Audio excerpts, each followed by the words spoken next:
Are you ready? I'm ready. Oh. Hi everybody. This is Tom from Turtle Tom's Tale Time. Once again back at you to tell you another story of my life, basically. Sorry it took so long to get back to you guys, but each story I tell hopefully will be better than the last. Now this story, for all you hunters out there, you will enjoy. Back in 1974, I decided to go squirrel hunting up in one of my most favorite areas called Truxaville. It's up off of 104. You have to take 11 and 15, then you get up off of 104 and get on 104 for a while, and you end up in Truxaville. Well, back in 1974, I had this hunt all planned for squirrel hunting, and I was going to take my best friend with me. And the last minute, the evening before actually, he called and said he couldn't go, came up with some excuse. And I thought, that's okay, I'm going to go by myself. That was definitely my first mistake, but I didn't know it yet. But anyhow, I got up early that Saturday morning around October the 12th or 13th to go squirrel hunting up in Truxaville, and I had my truck all ready and got into my 1967 Ford Ranchero, all loaded, ready to go, and I headed for Truxaville. Well, believe it or not, when I got up there, it was so foggy that I couldn't see parts of the road I was driving on. So that didn't defer me. I already had one setback. My best friend wasn't with me. And I thought, well, the fog, that's just another thing in the realm of things, so I can deal with that too. So I got out of my truck, got all gun loaded, everything ready to go, and made sure I had food with me so I wouldn't have to go back to the truck right away, and headed into the mountains. So I got where I thought I was going up the mountain, and the next thing I know, I was right back out on the road again.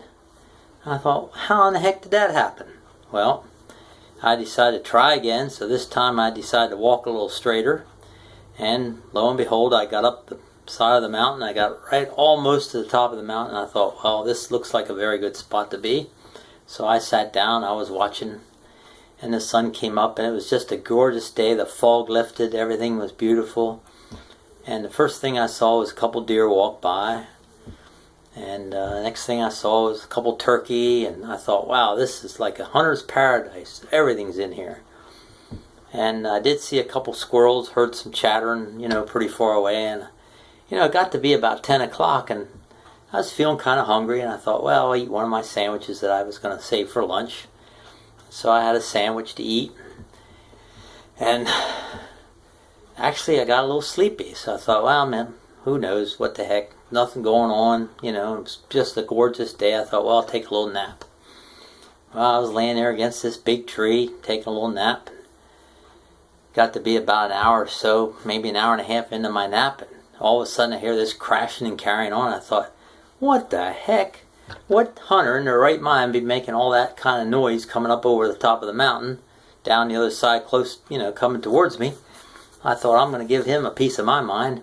So I rolled over around the tree and started to get up on my knees, to get a better look, see what this guy was doing and why he was making so much noise. Next thing I know, I'm staring at a big black bear.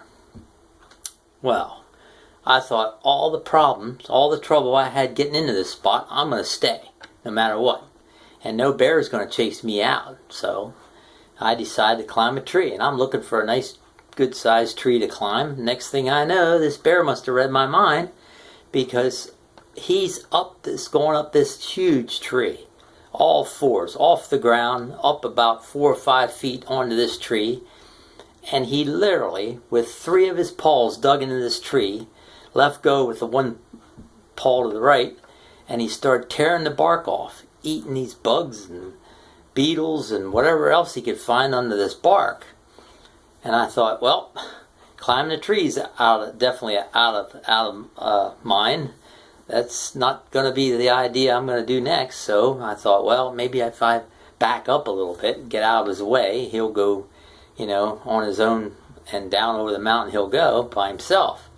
Well, then the minute I started to back up, he must have noticed or felt or saw some movement or something, and down off that tree and coming right towards me. And it seemed like the faster I backed up, the faster he came towards me. Next thing I know, I'm going down the mountain as fast as I could, running, jumping over bushes and running around trees and making long leaps and stuff. And all of a sudden I dropped my gun and I turned and I went back a couple steps, grabbed my gun and headed for the road, never looked back. And all I could hear was this crashing and carrying on behind me, and he was getting closer and closer and closer. And finally I got to the road, and I turned and I saw my truck up the road, and I started running, and I thought, I'm going to look back, see what he's doing next. And that bear came out of that woods, crossed the road, never looked either way, and kept on going. And I thought, holy cow, maybe I was just in his way. I don't know. Maybe I was just, going his way or something. But he just kept on going as fast as he could. So I get in my truck, and I'm like dying of thirst. I must have been white as a sheet.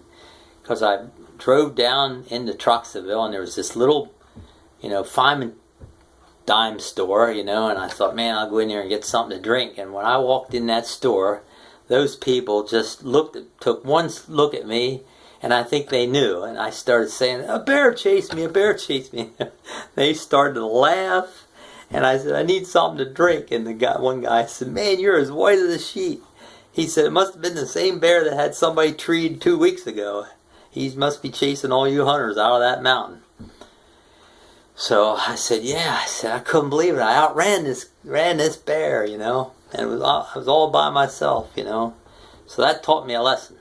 You should always hunt with somebody. Always be with somebody when you're hunting. So till the next time, that's Turtle Tom. Tom's Tale Time, signing off. Okay.